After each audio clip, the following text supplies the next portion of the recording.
ஏன் அன்பு செல்லமே, உன்னை காவல் காக்கும் நான் வந்துவிட்டேன்.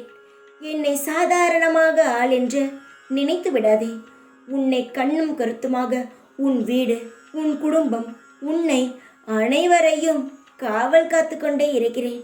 உன்னுடைய வாழ்க்கையில் எந்த ஒரு தேவையில்லாத கெட்ட சக்தியும் நெருங்க முடியாது.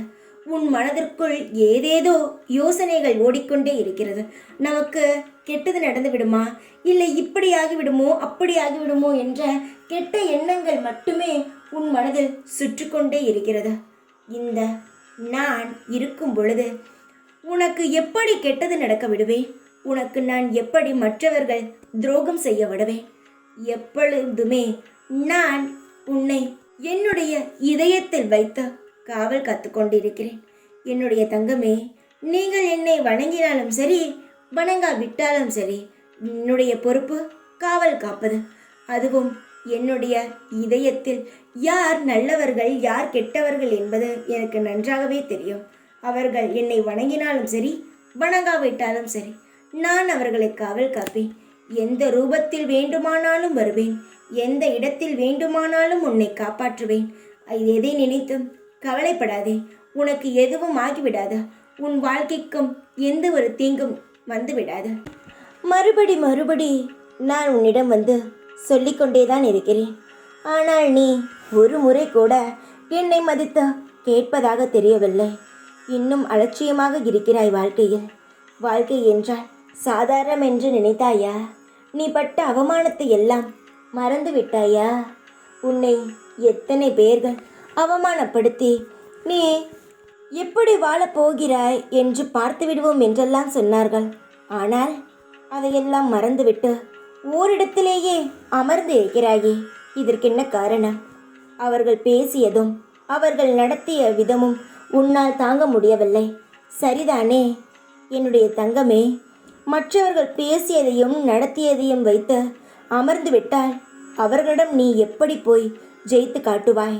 நீ அமைதியாக இருந்தாலும், நீ கவலையுடன் அமர்ந்து இருந்தாலும் அவர்களுக்குத்தான் அது சந்தோஷமே தவிர உனக்கல்ல.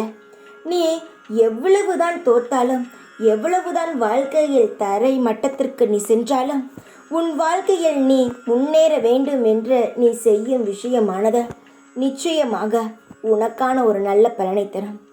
வாழ்க்கையில் சில தடங்கல்கள் இருக்கும்.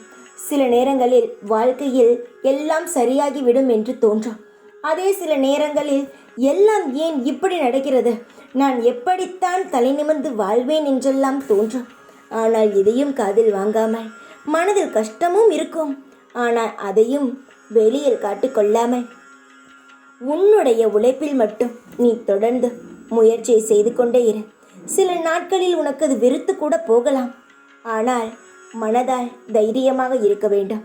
சோதனையே அதிகமாக படுபவன்தான் சாதனை அடைகிறான். உன் வாழ்க்கையில் நிறைய சோதனைகள் பட்டுவிட்டாய். சாதனைகள் படைப்பாய். நிச்சயமாகவே உன்னை தூக்கி விடுவேன். சில தடைகள் இருக்கிறது தான், இல்லை என்றெல்லாம் நான் சொல்லவில்லை. ஆனால் நிச்சயமாக நான் உன்னை தூக்கி விடுவேன் என்பதை நீ முழுமையாக நம்பு. அலட்சியமாக இருந்ததெல்லாம் போதும். இனி எந்த ஒரு கவலையும் இல்லாமல் உன்னுடைய வேலையில் நீ கண்ணும் கருத்துமாக இரு. எவ்வளவு தோல்வியை பார்த்தாலும் பயந்து விடாதே, சலித்து போகாதே. இது எல்லாம் ஒரு நன்மைக்கு என்று நினைத்துக்கொள். உனக்கு நான் எந்த ஒரு ரூபத்திலாவது உதவி செய்து கொண்டு தான் இருப்பேன். அதை மறந்து விடாதே. தைரியமாக இரு. இப்பொழுது உன் கூடவே இருப்பேன் நான். ஓம் சாய்ராம்.